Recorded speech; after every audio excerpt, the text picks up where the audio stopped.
T-Bro in the morning, Laura Styles, and the light-skinned African legend himself. No, I'm playing. Yeah, give it up for Jidenna in the building. Yay. Give it up. Jidenna. Yo, I mean, I like that. I'll take that title. listen, I like you got the cloth now, you got the hat, you really embracing more and more of your heritage. Like, Yeah. you always talked about it. Yeah, always. You're being Nigerian father, white mother, growing up in the Bay, Wisconsin, all around the U.S., traveling back to Nigeria, keeping your connections thriving there. Yeah. But now with the music and where it's at, talk about that, because now you can weave more of those West African sounds into your music. Yeah, I know, it's great. It's crazy how the wave comes to you sometimes. But even classic, man, like the tailoring, bespoke, all that's Nigerian. That's a lot of Africa. It's a lot of places outside of America. Facts, yeah. So it wasn't, even if I'm wearing a suit, most of my suits were designed by my team, Fair and Fancy, or designed by African tailors and designers. Never knew that. So from day one, I've been doing it. Or putting like Ankara, Adire fabric on like my lapels and whatnot. So it's great to actually have now, beyond the fashion, a moment for like Afrobeats inspired artists like myself, and see everybody from Wizkid, T.Y., like the whole. I mean, you've been shouting everybody out.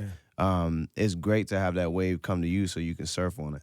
Are you where are things at with touring, and you touring here in America and Africa and the UK? Like, how's that working for you? Because that's my dream. My dream is to see where the connection between the Caribbean, Miami, New York, West Africa, and the UK come together. We have and the artists, same dream, bro. And artists are literally like, you know what? I'm not worried so much about what Oklahoma thinks about black music or Idaho thinks about black music, right? Like, I'm worried about making sure the diaspora of Africans on earth are connecting through the music, whether it be reggae music, Afrobeat, Afropop, hip-hop, grime, you know.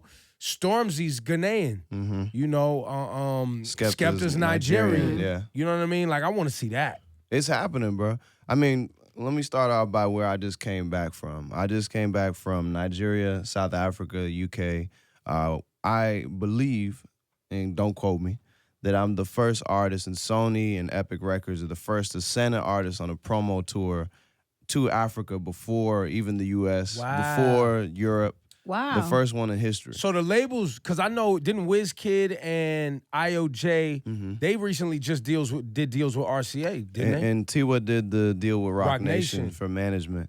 So it's all happening right now. And Davido, I think, or Davido was on RCA too.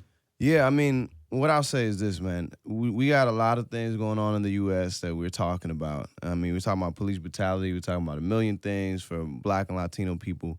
I will say this, that with the African diaspora, if we completely embrace it, and I mean the whole thing, including Central America, Belize, like there's more than just Brazil. Yeah, it's more. It's Haiti, it's DR, it's really embracing that what it used to be the slave trade, what I call the new triangular trade right now that's going on.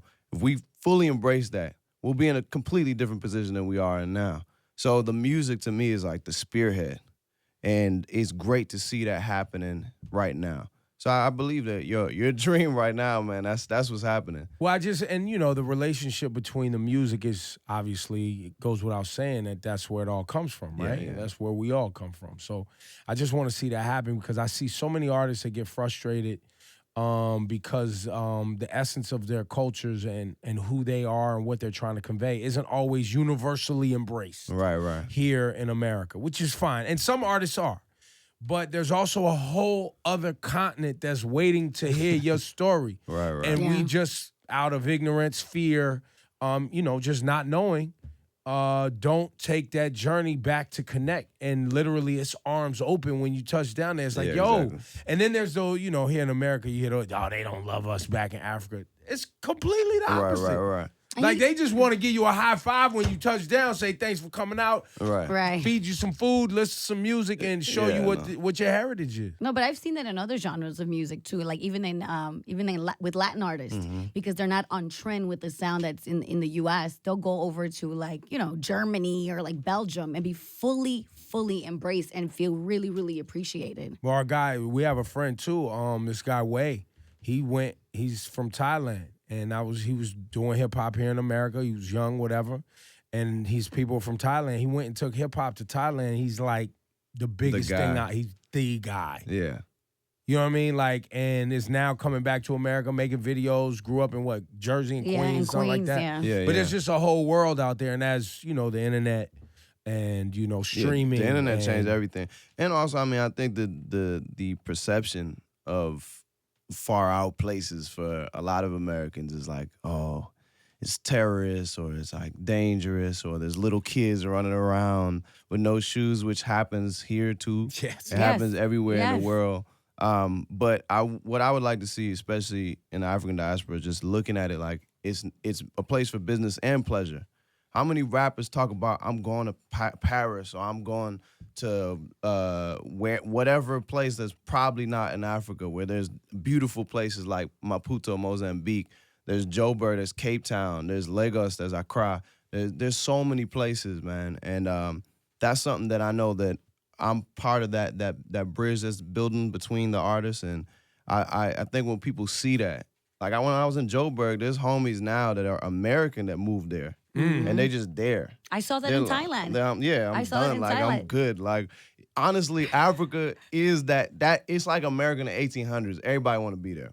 It's Americans that don't know. Well, some real political and I guess international economic talk with the amount of infrastructure being built with relationships between Africa and China and the new economic situation. Yeah. And you look at what Akon's doing and getting the back. Akon, man. China spent $60 billion in Africa in the last 3 years or something like that, just building infrastructure, jobs, the whole thing. Well, yeah, they know what's up. And Akon knows, and shout out to Akon for being but without Akon, somebody like myself with this kind of lane wouldn't be here in the same kind of way. So he's doing a lot of work with electricity and lighting up Africa and whatnot. All those solar powered projects that he has going on. Man. It's really dope. It's great to see. He told me, I don't know if I'm saying this right, and maybe I shouldn't even be talking about it. But oh well. He told me that there was a technology that literally, if there were some power panels that could be placed under playgrounds and soccer fields, that literally the energy of someone playing on the field could now power a town.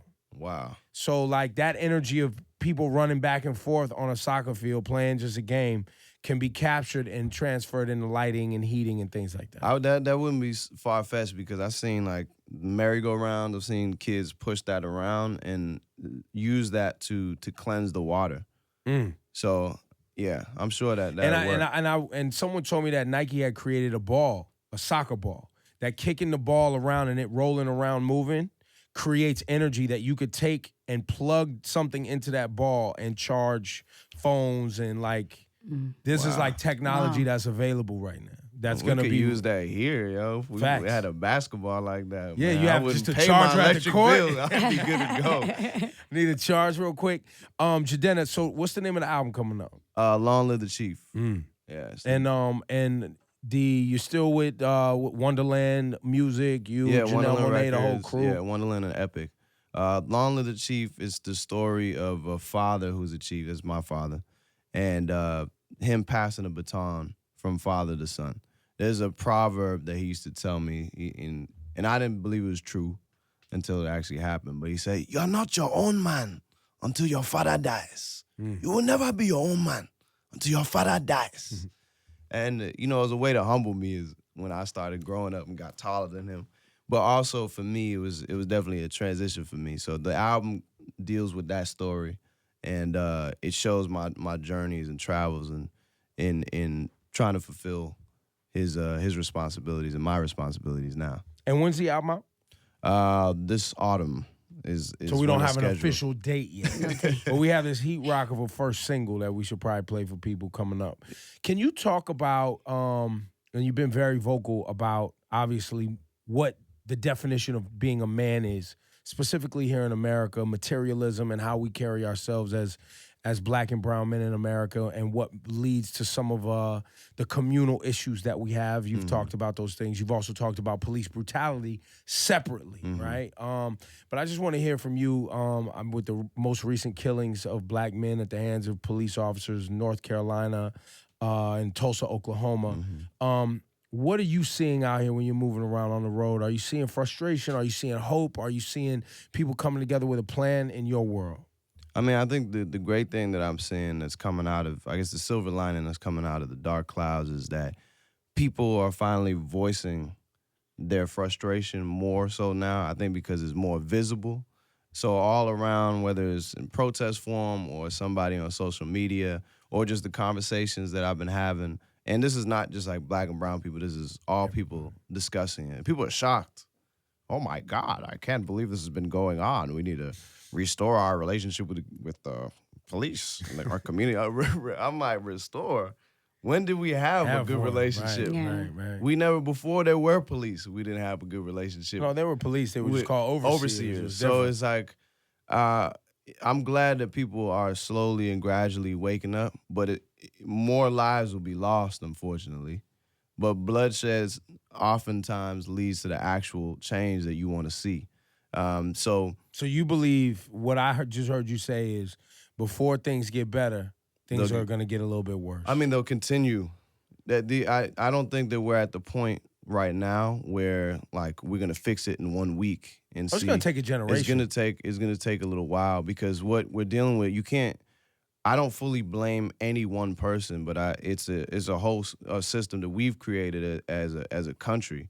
I'm not saying we, like every single one of us, because I don't know if I was a part of. I wouldn't have designed a country like this where people are afraid to go down the street and afraid to call the police when you're in trouble. We would like a country where you can trust the officers. Of course, we're all rooting for that. But I will say that it's not just I think we're focusing on one end of the stick, and it's a very long stick, and it's a very long circle, rather. So police brutality, people get murdered by police, horrible, and peace be upon all those souls that have been lost.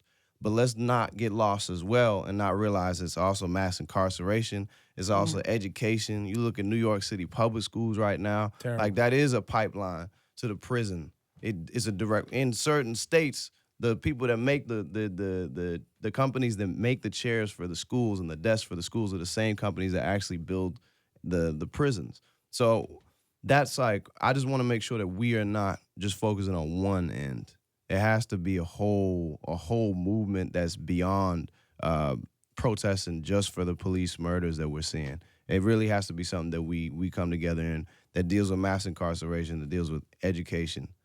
Do you travel in the world, specifically in Africa, do you see, because I know in South Africa you have people dealing with the same kind of, still living with the same kind of echoing apartheid. It's still a part of the fabric of what South Africa is, and those generations are still working against some of that oppressive way of living and that white supremacy, right?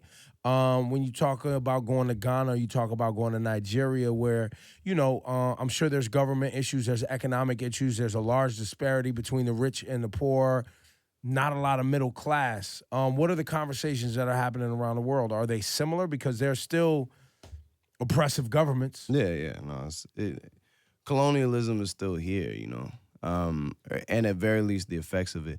I will say that when I was in Joburg, like the crowd, Lagos as well, Joburg I think they really felt the political aspect because they feel so close to the American story. So I was talking to them about some things that I was seeing when I was out there. I've been there multiple times. So I said, in my humble opinion, because I'm not from there, I'm speaking as a foreigner, but when I'm there, there's women who are much older than me, and they will bow down, like literally in the record label buildings, man. The women that clean and take care of everybody, they're bowing so low like this. This is the gesture, the humility to greet me and greet other people that work in the office. And I told people there, in the office and in the entire South Africa, that woman has experienced more than me, more than you. And that's a black woman in South Africa. There's no way that she should be bowing down lower than me or any of us and any of the other people in Hold South your head up, Africa, stand especially up. people who are not We should black. be bowing down to I you. bowed down. So I kept literally bowing down. I almost went on the floor, bro. I'm serious. And so I told everybody in the crowd was rooting so hard because I guess I was talking to Ndaba Mandela, Mandela's grandson. I had the pleasure of going to Mandela's house, and we were talking about it. He was like, yeah, people don't always talk about this in South Africa. You know, we're focused on progress. We're focused on certain things like getting our tuition fees lower. But the fact that you're seeing how we are relating, I'm like 1994, 92, that whole era, that turning point, that shift was so recent for them. So I can't. But it's still a part of the fabric. Definitely, Even white. man. But the reason I asked that, I kind of knew where you would go. But white supremacy being a part of the fabric of our country. Absolutely. Right? And us all being implicit, right, in either how black people view white people, how white people view black people, how black people view themselves because of white supremacy. All black of that. people not even saying they ain't black now, man. People saying they like, it's a fabric of everything. That's why I think it's a longer, like people are fighting like this is the end of the war, and these are smaller battles in a very long fight. And so, to me, you got to think of an entire generation, man. As my father taught me, see 7 generations down the line. That's the only way you'll be a chief.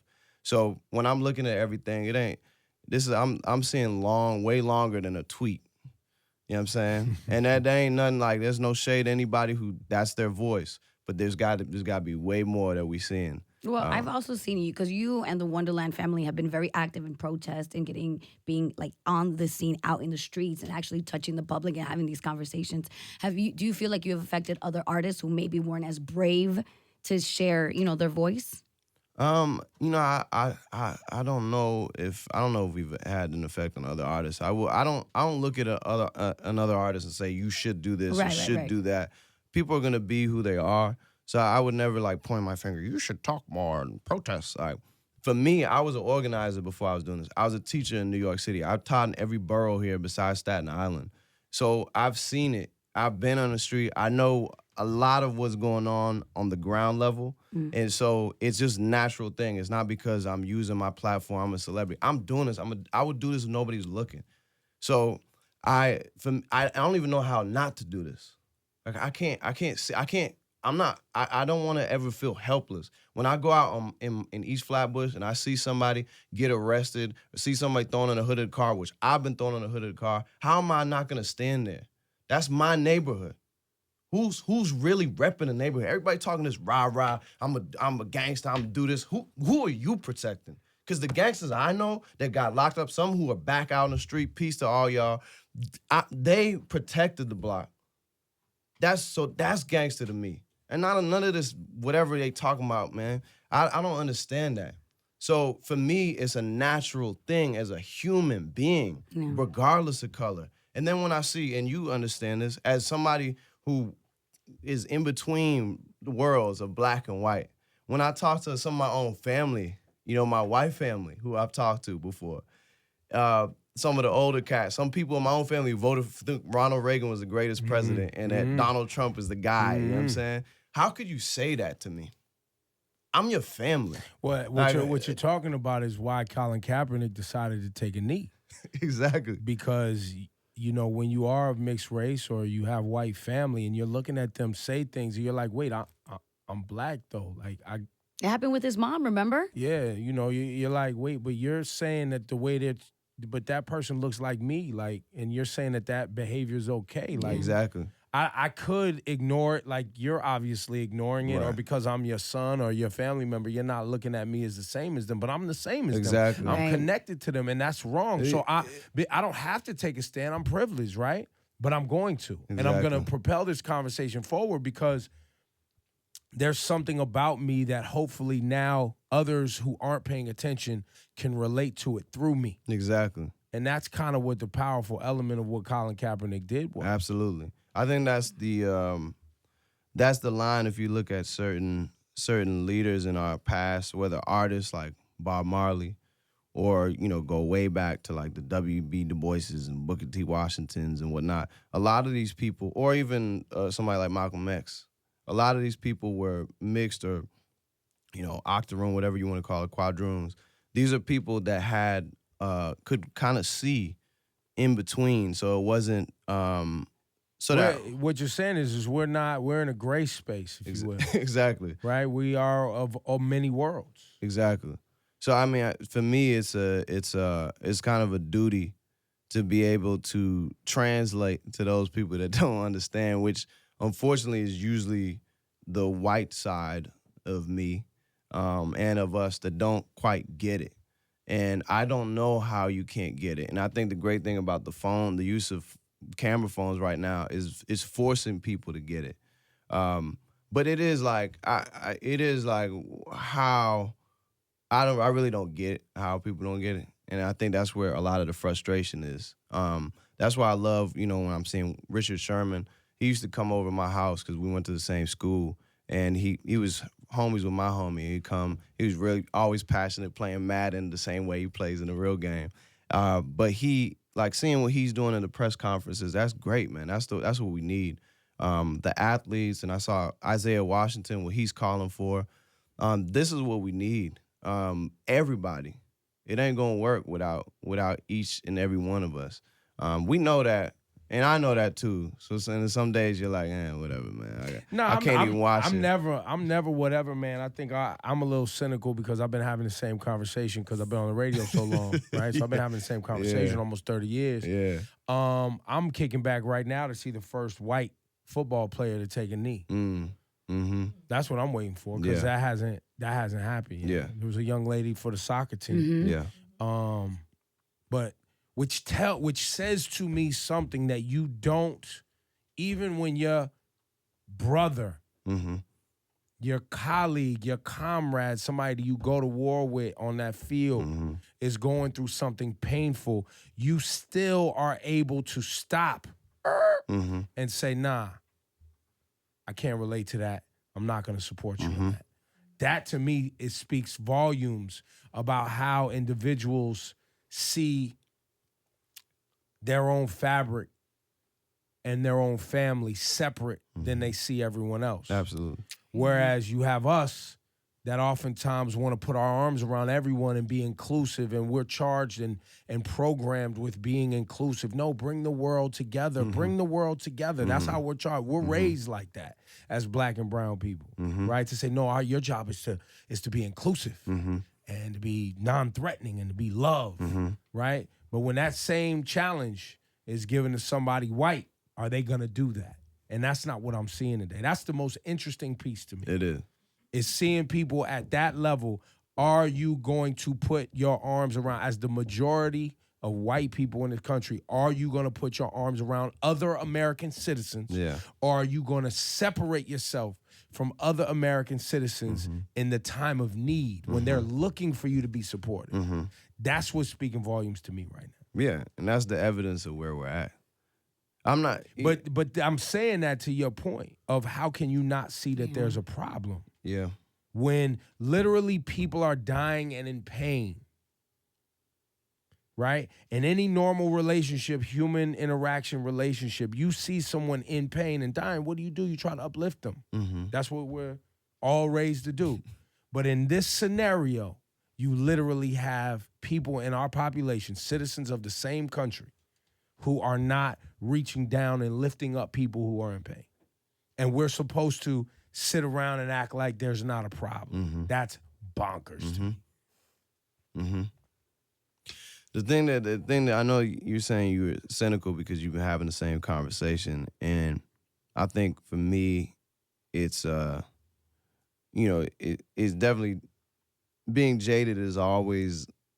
It's always around the corner. It's always on the shoulder. Like every day I fight not to be jaded. I think that the thing that I have hope for right now is that it definitely feels like there's a lot of momentum right now. As opposed, I mean, think about like Rodney King era. Like that was momentum then. But the things we're seeing now is like it make Rodney King look Rodney like... King, I remember the moment. I remember everyone being like, how are they not guilty? We don't understand. That was just blind anger. And if you were black, you were like, this happens all the time. This has been we put this in hip hop records. We put this in music that this was happening. And y'all was telling everybody that we was overreacting. Now you have video. Yeah. Here it is, right? And if they still, the theys that are in disbelief, wanted to make that an isolated incident of someone that was resisting arrest, or look, he keeps trying to get up. They're beating the man senselessly on the side of the road. What's happening right now? Oh, he's on PCP. Oh, he's intoxicated. He's in every excuse in the book that it was okay to beat a man like that, right? Even today, right? Oh, his window was open. He was going in the car. Oh, we found some white powder. Outside. We had a test. Oh, this, that. It's always a reason that it's okay to kill someone. But then we'll see other videos of white men with guns, and you know how to de-escalate that situation. So that always leads me right back to, right?